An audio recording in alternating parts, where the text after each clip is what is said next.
What is the scariest thing you have ever experienced? I'll never forget that terrifying night in the woods with my girlfriend Sarah. It was supposed to be a romantic camping trip, just the two of us, surrounded by the beauty of nature. But as the sun began to set, our adventure took a dark and sinister turn. We had arrived at the campsite in the early afternoon, eager to set up our tent and start the fire. The woods were dense and quiet, with tall trees looming above us like sentinels.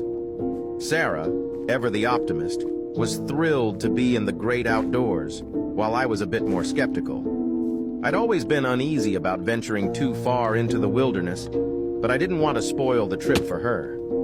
As the night drew near, we huddled around the fire, roasting marshmallows and swapping ghost stories.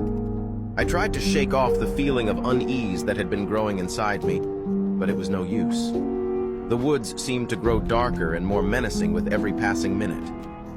It started with small things: a snapping twig, a rustling leaf, a faint whisper on the wind. At first I wrote it off as mere imagination, but as the occurrences grew more frequent and louder, I knew we were not alone. Sarah, bless her heart, was oblivious to the danger, too caught up in the excitement of the night.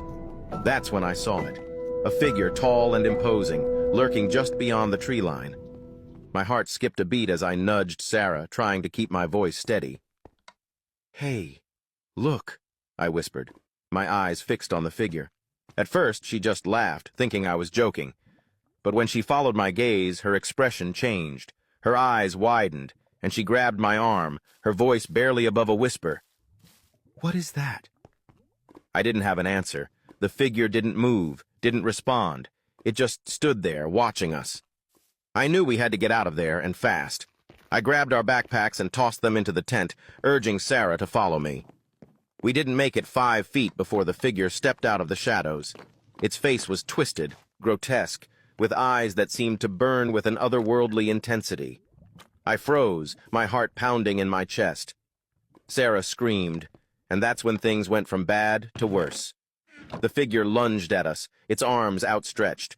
I pushed Sarah behind me, trying to shield her from the creature's grasp. But it was too fast, too strong.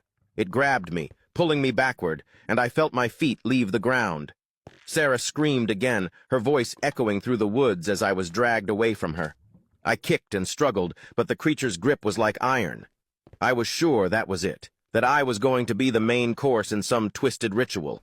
But Sarah, bless her, didn't give up. She launched herself at the creature, tackling it to the ground. I landed hard. The wind knocked out of me, but I was free.